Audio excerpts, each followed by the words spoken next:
আজকের সারা দিনটা যেভাবে আনন্দ করে কাটালাম, যে যতটা খুশি হয়েছি সব আপনাদের সঙ্গে ভাগ করে নিলাম।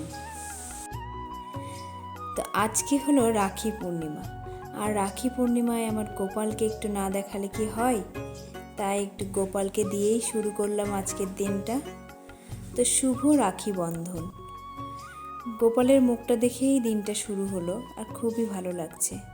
আর সকালবেলা আমাদের এই খুদে ভাইটা চলে এসেছে, মানে আমার সোনার ভাই, আমার দেওরের ছেলে। সকালবেলা ও রাখি নিয়ে, মিষ্টি নিয়ে দিদিভাইয়ের কাছে চলে এসেছে। দিদিভাই আমাকে রাখি পরিয়ে দাও। মানে সোনা সবে ঘুম থেকে উঠেছে, আর ও ঘুম থেকে উঠেই বায়না করছে আমি দিদিভাইয়ের কাছে গিয়ে রাখি পরবো। তাই ও রাখি বাজার থেকে কিনে নিয়ে এসেছে, আরও মিষ্টি কিনে নিয়ে এসেছে। এসে বলেছে আমাকে রাখি পরিয়ে দাও। তো ঘুম থেকে উঠেই আগে ভাইকে রাখিটা পরিয়ে দিল। আজ রাখি বন্ধন। রাখি বন্ধন মানেই ভাই বোনের একটা অটুট সম্পর্ক তৈরি হওয়া। মানে শুধু ভাই বোন নয়, রাখি বন্ধনটা কিন্তু সব বন্ধুদেরকেই রাখি পরানো যায়। রাখিটা হলো একটা অটুট সম্পর্কের বন্ধন, মানে যে সম্পর্কটা একটা সুতোয় বেঁধে রাখা হয়। একটা সুতোতে বেঁধে রাখা হয় যাতে সম্পর্কটা সারা জীবন সুমধুর এবং মিষ্টিভাবে কাটে। তো আজকে আমি সবজি কাটতে বসে গেছি, সকালবেলায় নয়, অনেকটা বেলাতেই, মানে দুপুরের দিকে। যেহেতু কালকে দীঘা থেকে সন্ধ্যাবেলা বাড়ি এসেছি, শরীরটা অনেকটাই ক্লান্ত।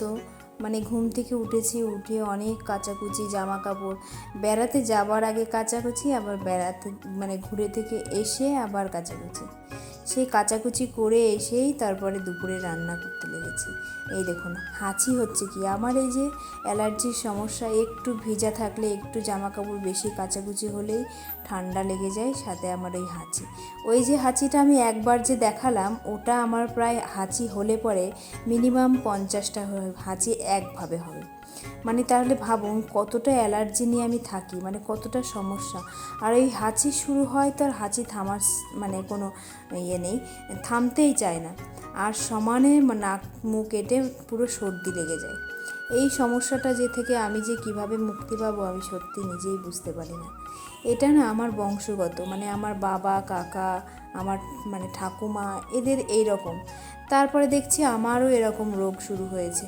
আগে বুঝতে পারিনি, এখনই দেখছি ইদানিং শুরু হয়েছে।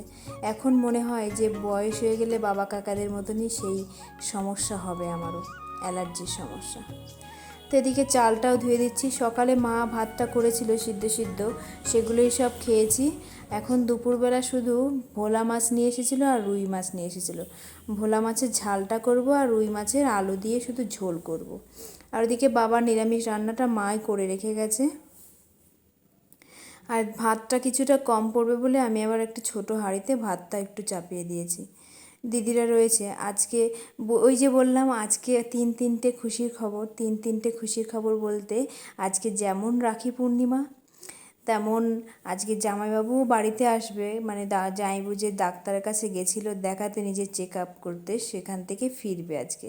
তো এটাও একটা আনন্দের যে অনেকটা সুস্থ হয়ে, কোনো শরীর খুব একটা অসুস্থ না, অনেকটা চেক আপ করে উনি ভালো আছেন, এটা চিন্তা করে একটা আনন্দের খবর।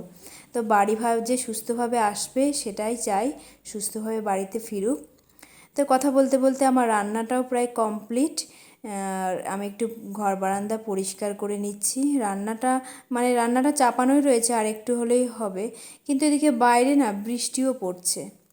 বৃষ্টির ওয়েদারটা না কেমন, মানে সারাদিন এই দুদিন ধরে বৃষ্টি হয়েছে। দীঘা থেকে আসার দিন এই দেখুন, মানে বৃষ্টি হলে না উঠোন বাড়ির কেমন যেন একটা স্যাঁতসেঁতে ব্যাপার হয়ে যায়। আর এই যে মাছের ঝোলের মশলাটা দিয়ে কষাচ্ছি, এই দেখুন ফট করে ঝোলটাও হয়ে গেল না।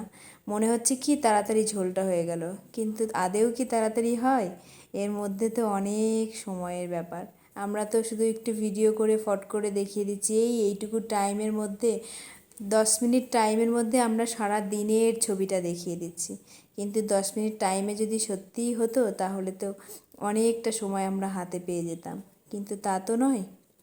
তো যাই হোক, ঘর বারান্দা পরিষ্কার করে নিয়ে এবার তারপরে বাসন কোসন মেজে পরিষ্কার হয়ে নেব, তাহলে আমি একটু ফ্রি। মানে শরীর এত ক্লান্ত লাগছে, চোখে মুখে যেন আমার ঘুম আর ক্লান্তি। আর আমি মনে হয় ঘুমোলে শুধু বাসেই দুলে যাচ্ছে, এরকম অবস্থা। এই বাস জার্নি করলে না আমার এই সমস্যাই হয়। তো বাসন কোসনগুলো ধুয়ে নেব। আমার ভিডিও যদি আপনাদের ভালো লেগে থাকে তাহলে একটু লাইক দিয়ে কমেন্ট করে পাশে থাকবেন, আর যারা নতুন বন্ধুরা আছেন তারা একটু সাবস্ক্রাইব করে পাশে থাকবেন। আমি কিন্তু সবার ভিডিও দেখি, আমার ভিডিওতে যারা যারা কমেন্ট করে তাদের ভিডিও গিয়ে আমি দেখে আসি, ফুল ভিডিও দেখি, তাদেরকে সবার পাশে থাকি আমি। তো আপনারা আমার ভিডিও দেখে একটু কমেন্ট করে যাবেন, তাহলে আমি আপনাদের সব ভিডিও বুঝতে পারবো, আমি গিয়ে দেখে আসবো। একে অপরের পাশে থাকলেই তো এগোনো যাবে। আমি চাই আমার সব বন্ধুরা আমাকে আমার ভিডিওগুলো দেখুক, তেমন তারাও তো চায় যে তাদের ভিডিওগুলো আমি দেখি। আমি কদিন সময়ই পাচ্ছিলাম না, মানে ওই যে ঘুরতে যাওয়ার জন্য অনেক কাজকর্ম, ঘুরতে গিয়ে ফোনটা নিয়ে কিছু সময় যে একটু ফোনটা দেখবো সেটুকু টাইমও আমি পাইনি। তার জন্য আর দেখাও হয়নি, কমেন্টও করতে পারিনি অনেককে।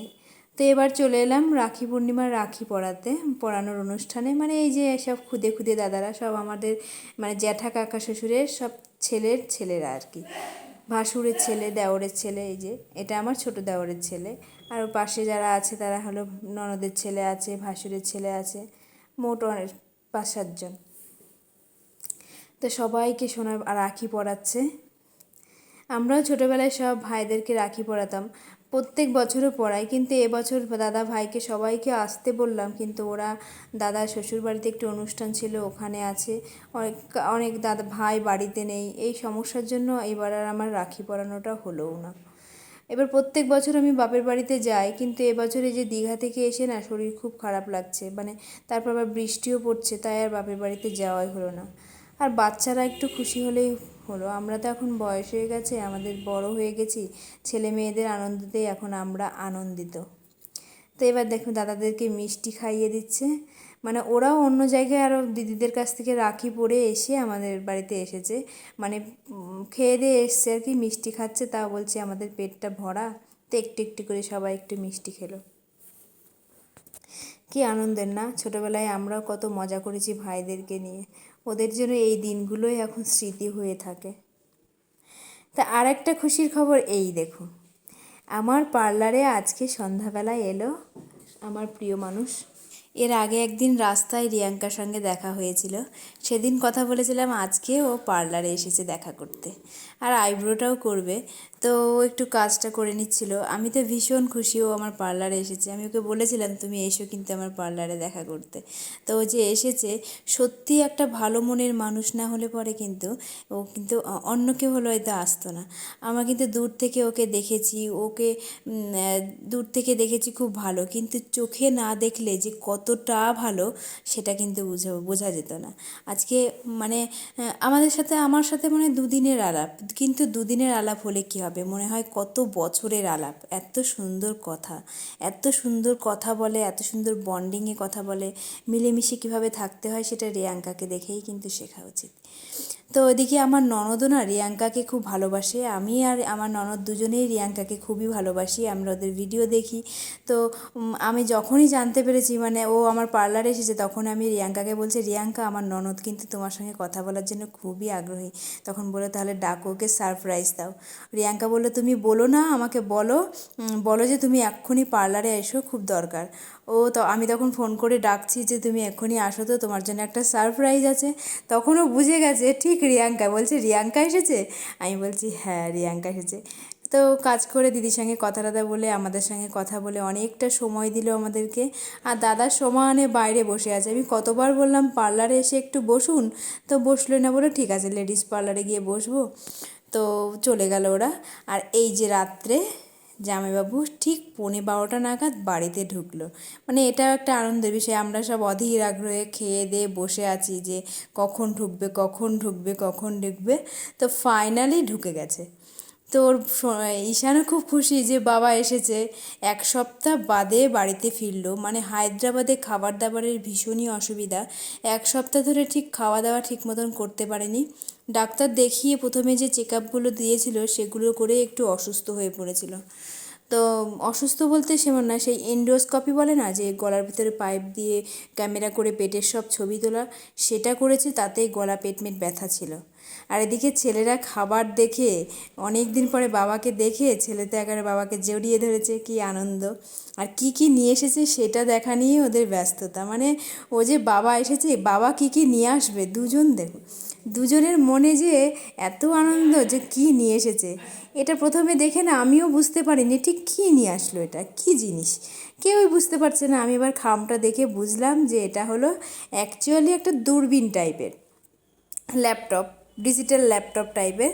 ফোনটা আর কি ওখানে বাঁধিয়ে এক সাইডে ফোন বাঁধিয়ে দিতে হবে, আর অন্য সাইডে যে এই যে সাদা প্লেটটায় ছবিটা আর কি বড় হবে, পেছনে ফোনটা থাকবে আর সাদা প্লেটের অপর দিক থেকে দেখতে হবে পর্দা আর কি, যেভাবে বড় পর্দায় ছবি হবে। এই যে এই পাশে মোবাইল থাকবে আর এই পাশে দেখতে হবে। তো দেখে খুবই ভালো লেগেছে। আজকের ভিডিওটা আমি এখানেই শেষ করলাম, আবার অন্য একটি ভিডিওতে দেখা হবে।